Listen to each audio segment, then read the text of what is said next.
Welcome back to the BookEnds YouTube channel. We are talking again about something we always talk about. I'm sure people are tired of hearing us talk about it, but it's important. What is it? Synopses. Oh, people hate synopses. I know. Do you think they'll even watch the video? Maybe.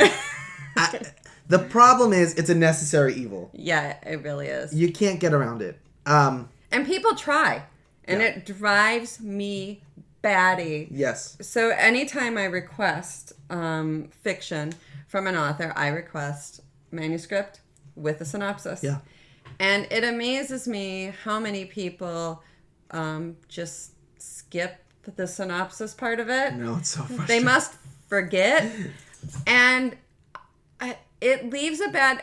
Over time, it has become more of an irritant and leaves more of a bad taste in my mouth because I think if you don't even want to do this, if you're unwilling to do this at this stage, I don't feel like fighting you, 6 months down the road when an editor needs a synopsis or your cover designer needs a synopsis. It's just like, if you can't do this at the beginning, then you're just going to be more difficult later. Yes, and that's something to know because I don't think everybody knows that it's not just agents that need synopses. No. Down the line, others will need it. If you're submitting your option material and proposal, you have to write a synopsis. Yeah. It's a necessary evil. It's something you have to do. You have to know what's going to happen in your book and how to write that down. But you'll get it from your editor too, who will say, Right. hey, I'm going into the meeting to meet with the cover artist. Can I get a synopsis? Right. I'm meeting with the marketing team. I need a synopsis. We got a request from Barnes & Noble. Do you have a synopsis? Yeah. It is going to come up your entire career. So get used to it. Yes, and that leads us into our answers to the questions that we pose to ourselves. So, when do you write it? That made sense. Okay. So, when do you write your synopsis? You should always have that synopsis written before you even send your first query out. It should be done. I think it should be done before then. Well, yeah, of course, but it should be done before that first query goes out. No. That's your last... No, I think it should be done before then. When? I think that even a pantser should be working on a synopsis as they're working on the manuscript. I think this goes back to my theory that the query, and yes, the synopsis, is part of the writing process, not a separate piece. I see what you're saying. And even a pantser needs to have some sort of plan for their book. And maybe it's not the first thing you write, but maybe somewhere as you're developing the manuscript, you could also be developing the synopsis. And it will probably keep you in line with your writing. So, your book is at some point going to go down this road. And to prevent it from all of a sudden going down this road, a synopsis... A synopsis will help keep you in check and following the storyline and the different plot lines and the different character arcs. I see what you're saying. And I'm right? I think that could be super frustrating. But I see the pros and cons of it. Like, I can see why someone wouldn't do it. I could. Of course, because it's hard. I wouldn't do it. Yeah, because it's I'm hard. not gonna lie. I would write it. I would write my synopsis before I write the book, though, because I'm a plotter. But I wouldn't. I would never be able to do it in the middle of writing a book. That's intense. Well, I don't know that you would write the whole synopsis. Oh, just but keep updating as you go? Yeah, and it could be an outline. It doesn't have to be the fully drafted synopsis, but I think it would be potentially easier to be marking down key plot points and key characters as you're working on it than it would be sometimes to try to write the synopsis later. I think trying to write a synopsis, it can be very difficult after you've written the book, because you get so caught up in what matters and what doesn't. And that's where I think the synopsis becomes really hard. Yeah, I'm smelling what you're stepping in. Thanks. Yeah. Thanks. Okay. So, the I last... worked really hard to prove I was right on Yeah, that you one. did. I understand. But I still, that last cutoff date, it should be absolutely finished before you send a have query. to have it done before your query. For sure. You have to have your manuscript done. You have to have your synopsis done. Because yet another frustration is when we request material and people tell us, oh, it's not done, it'll be done in 6 months. Or they query us and say, I'm halfway into my book, or I haven't done my synopsis yet, I'll get it to you later. Yeah. Well, now you're really hurting yourself. Yeah. Because now you're going to rush through it because you have to get it out to us. And the synopsis matters. It does. I once was selling a book on proposal. It was fiction.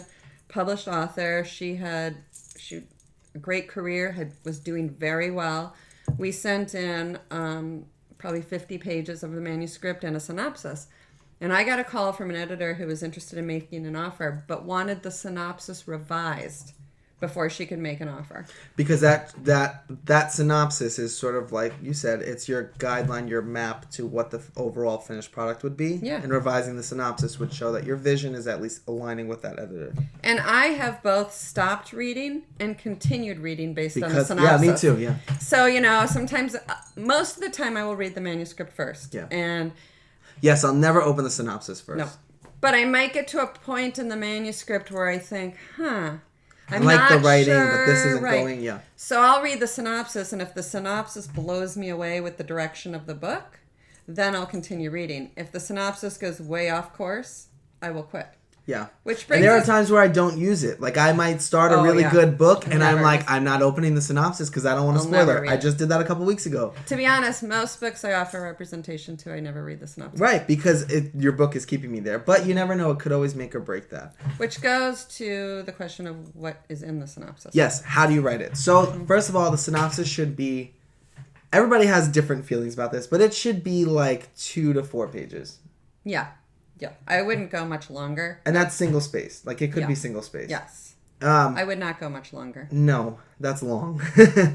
So 2 to 4 pages, and it should be entirely, completely spoiler. Yes, I want to know. In there, I want to know every twist. Yeah. Well, I don't need to know maybe every twist, but I want to know every big twist. I want to know I want to know the big clues that get unveiled if it's a mystery. I want to know the big tension moments, the conflict. Yeah. The subplots, if there are any. The important subplots. Yeah, I don't need to know every single one. I don't need to know every single secondary character. But I do need to know the key, those that are key to the book. So so the key elements and definitely the ending. Your synopsis should definitely tell the ending. And I need to reiterate this because this comes up a lot. Your synopsis is not part of your query letter. No. Your query letter is a blurb, like the cover copy of the book. The synopsis is something that only publishing professionals really are going to read. Yes, and there's an interesting thing about the synopsis where it's supposed to be a kind of like an overview of your book. Yeah. That doesn't mean you can't put your voice in it. I mean, when you're writing, you're writing in your voice. Nobody wants to read a super dry, boring synopsis.